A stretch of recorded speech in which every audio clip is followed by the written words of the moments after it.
Hello everyone, welcome back to another video. Um, it's been quite a while since I posted my last video and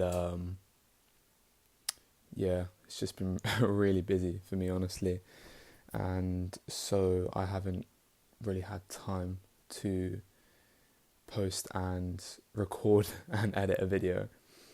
But today's video is going to be a little bit different from what I usually do.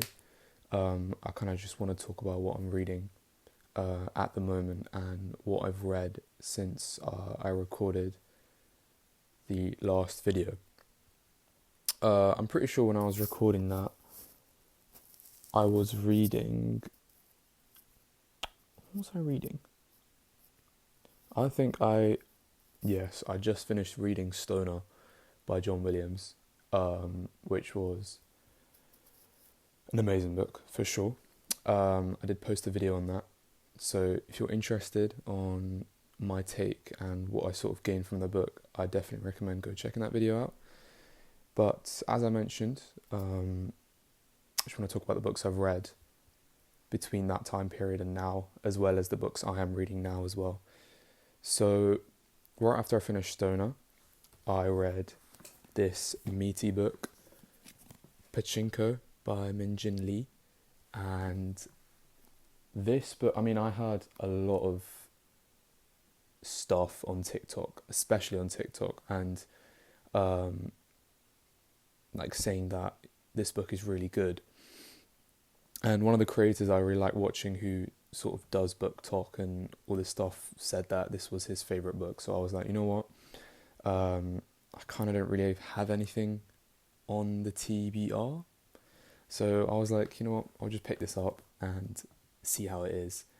And this did not fail to disappoint. Absolutely amazing book. Very, very well written. And before I was going into reading this book, I did hear a couple of things, such as its similarity with East of Eden. And I did see that. I did see that a lot, especially the sort of generational sagas that were going on. And this book is really good. A lot of struggle and a lot of resilience that some of the characters were facing in this book, and that truly did inspire me to try and apply that in my real life as well. And that's what I think reading's all about, trying to gain these new things that you might not sort of have or might want to improve in your life, and kind of like adapting it into your day-to-day living. After that, I read this book, The Plague by Albert Camus. And even though this book is probably,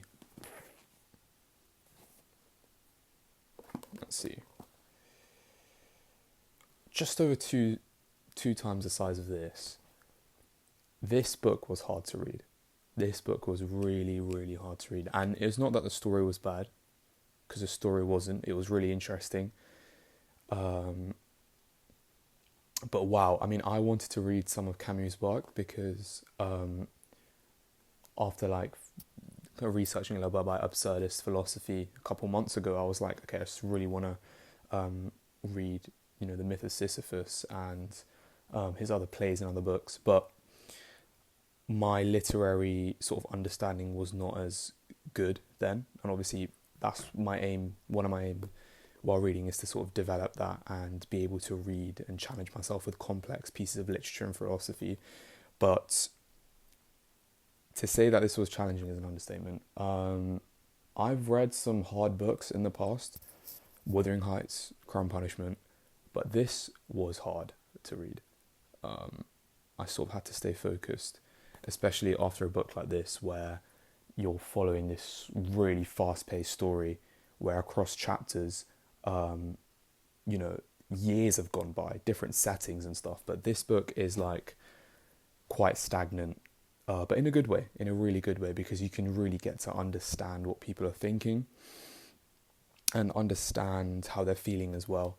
And if you haven't read this book or haven't heard about it, it's basically set in this town in like France, I'm pretty sure, and called Oran, and it's basically been infested by this plague, and it kind of shows how different people respond to this, because this town, is in its own sort of imprisonment. Like, it's really isolated. No one's allowed to go in or come out, and there are people who are foreign to the town who want to leave, or people want to come in, and it's just kind of understanding, different people and how they respond to an epidemic like this. And it was really it was a really good reminder of something that we faced as a world not so long ago, being COVID. And I was really able to relate sort of how people were feeling trapped and whatnot. But as I mentioned before, different people respond in different ways, and that was really interesting about this book. You have characters like Dr. Rowe or Taru, who are really sort of proactive and want to help battle the plague, and you have other characters who might thrive off the plague, because some people might actually benefit from it, which is obviously not good because people are dying, but that's just how life is. But yeah, these two books is probably what I read over the last month, which was very interesting. And currently I am reading something I don't really read a lot of. I do like my classics. I do like, the Pachinko, East of Eden sort of books. I do like my psychological thrillers. I like Crime and Punishment, fantasy, and specifically Game of Thrones. I'm not so far in. I started yesterday, because I finished this yesterday too, so not so far in. But Game of Thrones, it is a big franchise, obviously, as you guys may know. And I've watched about 70% of the Sky series a couple years ago, but I don't remember too much of it. And I had the whole book set sitting because I got it for Christmas when I was in, 4 5 years ago. So I was like, you know what? I don't really know what to read after this. Let me just give this a shot. And complete different change of pace compared to this. But yeah, really interesting so far. I mean, I kind of know what's going on, but it's a good reminder and really interesting. With that as well, since I like to sort of read some philosophy on the side, I'm also reading this, The History of Philosophy by A.C. Grayling, 3 Millennia of Thoughts from the West and Beyond. This is really well written. To be honest, I was going to use this more of as a reference, if I kind of want to just a quick, concise report on a philosopher or a time period and what the sort of philosophy was then. But this is really well written, and I thought I'd be bored reading this, but definitely not. I'm kind of reading this in a weird order. Like, I started off with the introduction, and then I skipped the whole sort of pre-Socratic era, and I just finished reading today Socrates, the history of him, what he was thinking, the Socratic questioning, and how he inspired a plethora of different philosophies out there, like the Stoics, the Cynics, Aristotle, Plato, whatnot. And I think that we can still see his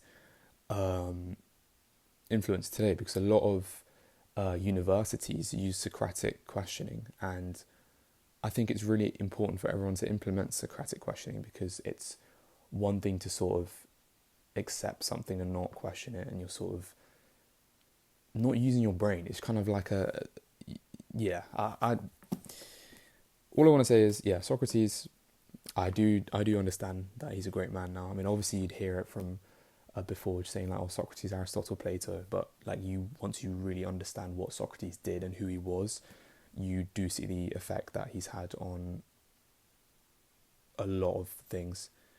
But this book is really interesting. I mean, this is something I just like to read on the side whenever I want to kind of challenge myself, learn something, because I love history.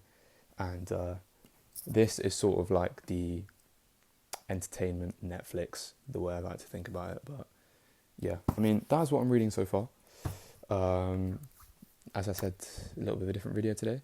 And if you guys have any recommendations, please drop it in the comment section below, because I actually need some books to read, and There are some books I do want to read, but I feel like there's a time and place to read it, and right now I've just been both so busy with other stuff that I don't want to, sign myself up to any sort of long commitments. Like, I have the Count of Monte Cristo sitting and waiting in my bookshelf, but I'm waiting, I'm saving that for later.